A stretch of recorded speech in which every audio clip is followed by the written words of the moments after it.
Hi everyone, my name is Taylor Sparks. I'm the editor-in-chief of Integrating Materials and Manufacturing Innovation.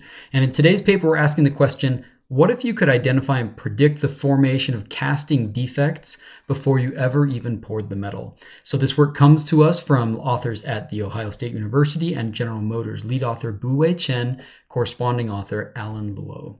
Now, they're specifically, the type of defect they're after here is externally solidified crystals, which are one of the killer defects in casting. So let's start with their process.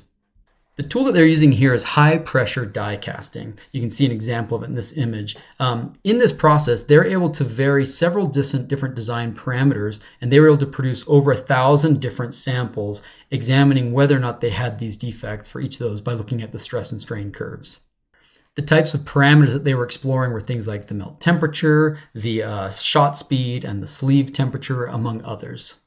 One of the first things they did is they explored which one of these features is actually the most impactful in whether or not these externally solidified defects form. If you're not familiar with these defects, basically in the sleeve, before it even enters the die, you get bits of the metal solidifying, and then these chunks of solid metal get injected into the die where they act as pore interfaces in regions where they're going to damage your ductility.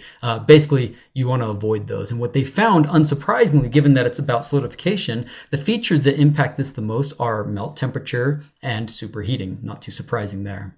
Once they have the features for this, they go ahead and train models. And not surprisingly, you see a bunch of these models, whether it's classification or random forest or the KNN, have sort of pretty similar performance. There's maybe some winners, but it's not like by a long shot either. Where it gets interesting, though, when you convert it from just a ML model to actually looking at probability maps of where you're going to see failure as a function of the feature space. For example, take a look at these ones, the neural network ones on the top there and the logistic regression. These were not the highest performing models, but they tend to have relatively smooth transitions that align with what we physically see from a metallurgical standpoint. When you compare that to the random forest and the logistic regression, KNN, these are much more jagged, right? And what this might be telling me is that while these ones did a little bit better in the test set, it might be a little bit of overfitting where it's essentially memorizing the data and it's less physical.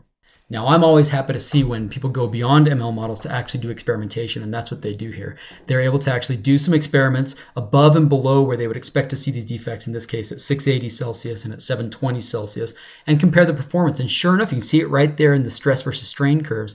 The lower temperature, which is in this dangerous regime, they were able to show that they are more brittle. In fact, you can see it right in the fracture surfaces. When you compare the two different fracture surfaces, it's pretty clear which one had a more ductile versus a more brittle fracture. And they've even identified some of these externally solidified crystals.